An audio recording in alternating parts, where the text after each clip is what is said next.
أهلا وسهلا فيكن. وصفة اليوم معروك رمضان. إن شاء الله هاي الوصفة تنال إعجابكن. يلا نروح على المقادير. وأول شي بدنا كاستين حليب دافي يكون، وبدنا خميرة فريش مثل هاي.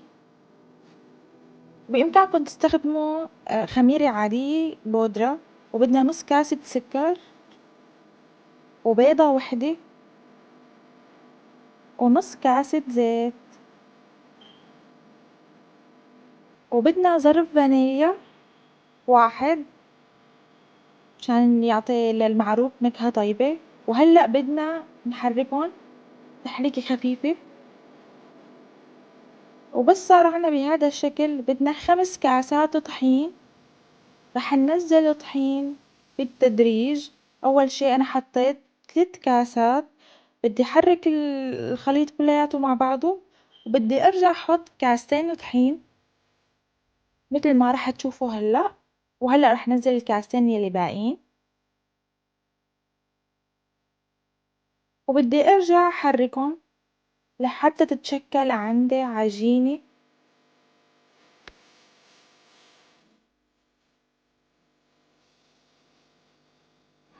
وبس صارت بهذا الشكل خلص بكفي. بإمكانكم كمان تعجنوه على ايدكم. وهلأ بالدجاج وحط فيه زيت، ونزل العجينة حتى تتخمر ويتضاعف حجمها. لازم تكون العجينة بهذا الشكل طرية، ما تكون قاسية. رح اتركها ساعة ونص حتى تتخمر. وبهذا الوقت انا رح احضر حشوة المعروك. رح احط كوب جوزة الهند وعلبة قشطة. بإمكانكم تفرطوا الحليب وتستخدموه كمان بصير. بإمكانكم تستخدموا أي حشوة تاني، بس أنا حابة أجرب هاي الحشوة. وحطيت معهم ماء زهر ومعلقتين قطر. وبدي أحركهم كتير منيح لحتى أوصل لهاي النتيجة. وهاي العجينة بعد ما تخمرت معنا صارت بهذا الشكل، تضاعف حجمها وصارت كتير منيحة لنشتغل فيها. وهلأ بدي أقطعها للعجين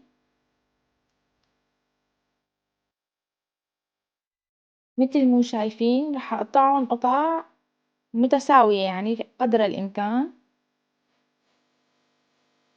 وبدي بلش أفتح العجين مثل مو شايفين بشكل دائري، وحط الحشوة بقلبها وارجع سكرها.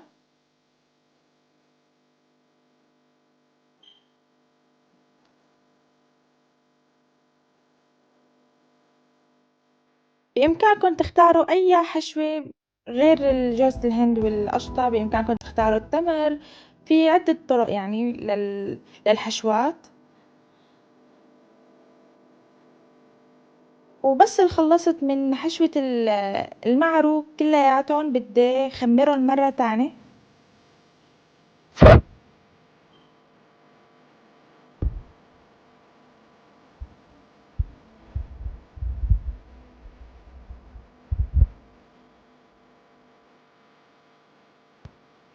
لازم سكرها كتير منيح مثل مو شايفين.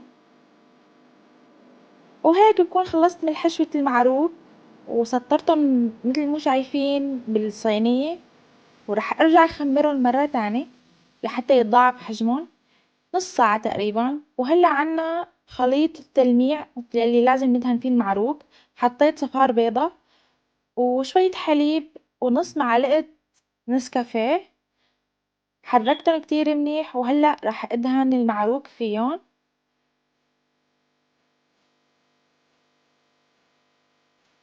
وهلأ عم بدهن المعروك بالخليط يلي عملناه.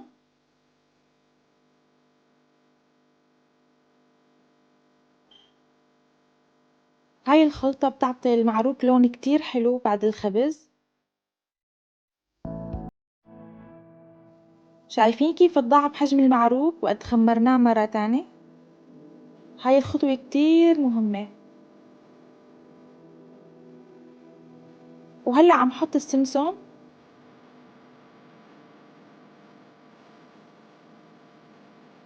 وبس خلصت حط السمسم راح احطهم بالفرن على درجة حرارة 200.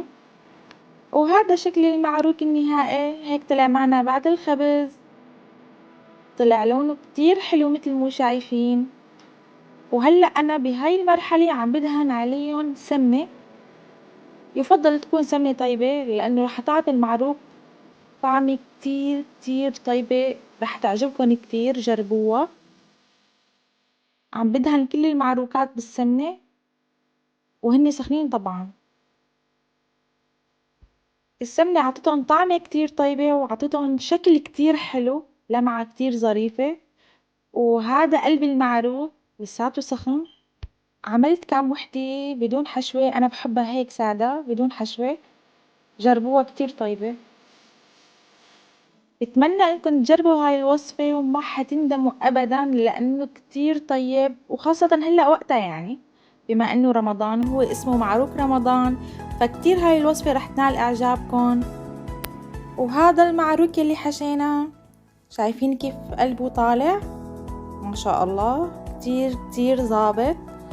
واذا عجبتكم الوصفة بتمنى تشتركوا بالقناة وتعملوا لنا لايك. باي.